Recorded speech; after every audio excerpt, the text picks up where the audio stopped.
অনির সিথির সিঁদুর রায় কী করে অক্ষয় করে সেটাই এবার দেখবে সূর্য। হ্যাঁ বন্ধুরা, ভিডিওতে লাইক দিয়ে দেখতে থাকুন। সূর্য রিসেপশন পার্টিতে রায়কে একা পাওয়ার সুযোগ নিয়ে রায়কে জিজ্ঞেস করতে থাকে যে আচ্ছা, তুমি কি সত্যি অনির্বাণ দাদা ভাইয়ের সাথে সুখী হতে পারবে? তোমার এটা সত্যি মনে হয়?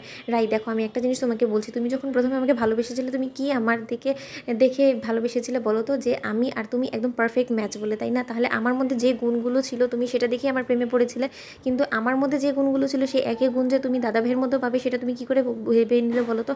আমার তো মনে হচ্ছে যে তুমি হয়তো বা দাদা ভাই টাকার লোভে পড়ে তুমি রাজি হয়ে গেছো এই বিয়ের জন্য, কিন্তু আস্তে আস্তে যত দিন গড়াবে ততই তুমি টের পাবে যে তুমি একজন ভুল মানুষকে নিজের লাইফ পার্টনার হিসেবে চয়েস করে নিয়েছো। তখন রাই বলতে থাকে যে অনির্বাণ, তুমি প্লিজ এখন আমাকে নিয়ে ভাবনা চিন্তা করা বরঞ্চ তোমার মাথা থেকে ঝেড়ে ফেলে দাও, কারণ এখন তোমার যদি সত্যি ভাবনা চিন্তা করা হয় তাহলে তুমি নিজের সংসারের দিকে একটু ধ্যান দেওয়ার চেষ্টা করো, কারণ আমার এখন সত্যিই মনে হয় যে তোমার নীলুকে নিয়ে যথেষ্ট পরিমাণে ভাবাটা দরকার। ওদিকে সূর্য বলতে থাকে যে না, নীলু এখন আমার অতীত, তাই নীলুকে নিয়ে ভাবনা চিন্তা করার কোনো প্রশ্নই ওঠে না। ওদিকে রাই বলতে থাকে তাহলে আমার আর তোমার সম্পর্কটা তো ঠিক একইভাবে অতীত, আর আমাদের সম্পর্কটা তো বিয়ে অবধিও করায়নি, তা সত্ত্বেও তুমি কেন শুধু শুধু আমাকে এবং তোমাকে নিয়ে মাথা ঘামাচ্ছ বলো তো? শোনো, আমাদের দুজনের সম্পর্কটা যেটা ছিল সেটা অতীত, আমি অতীতকে অনেক আগেই ফেলে রেখে বর্তমানে চলছি, তা সত্ত্বেও তুমি কেন বারবার করে আমার বর্তমানের মধ্যে নিজে নাক ঢুকানোর চেষ্টা করছো? আমি সেটাই বুঝতে পারছি না। অনির্বাণকে আমি বিয়ে করার সিদ্ধান্ত নিয়েছি, তাই অনির্বাণের সাথে সুখে থাকবো কি থাকবো না সেই ডিসিশনটা নিতান্তই আমাদের ব্যক্তিগত, তাই আমাদের ব্যক্তিগত জীবনে নিজের মাথা নাই ঘামাও সেটাই বরঞ্চ ভালো। আমি আশা করবো যে তুমি আমার ব্যক্তিগত জীবন থেকে নিজেকে দূরত্ব যথেষ্ট পরিমাণে বজায় রাখবে।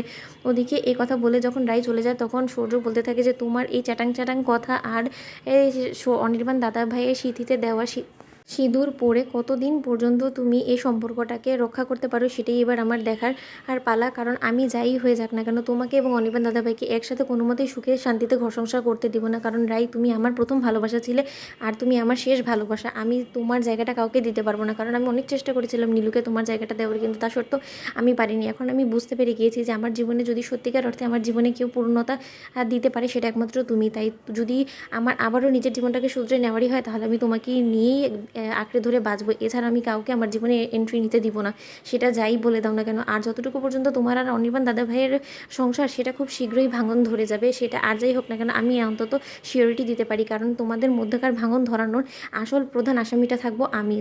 যে যাই করুক না কেন কোনো মতেই তোমাদের সংসারটাকে আমি সচ্ছলভাবে চলতে দিব না, কারণ আমি যথাসাধ্য পরিমাণে চেষ্টা করবো যাতে খুব শীঘ্রই তোমাদের সম্পর্কটা ভেঙে যায়, আর যার ফলে কিনা তুমি আমার কাছে চলে আসো আর আমি তোমাকে আঁকড়ে ধরে বাঁচারই স্বপ্ন এখনও পর্যন্ত দেখি। আর ওই নীলু নীলু তো শুধু আমার হাতে একটা খেলনার পুতুল মাত্র, ওকে শুধু আমি ব্যবহার করেছি, এছাড়া আর কোনো কিছুই না। নীলুর কাছ থেকে আমি কোনোদিনও কোনো কিছু পাইও নি আর আমি কোনোদিনও ওকে আশাও করি না, আর আমার জীবনে তো কোনো মতে আমি ওকে ঢুকতে দেবো না, কারণ যা হয়েছে সেটা এখন আমার জীবনে অতীত হয়ে গিয়েছে। নীলুকে এখন আর আমি আমার জীবনে এক সেকেন্ডও বরদাস্ত করবো না, ভবিষ্যতে তো বাদই। তো বন্ধুরা, ভিডিওটি ভালো লাগলে অবশ্যই লাইক কমেন্ট শেয়ার করে সাবস্ক্রাইব করতে ভুলো না।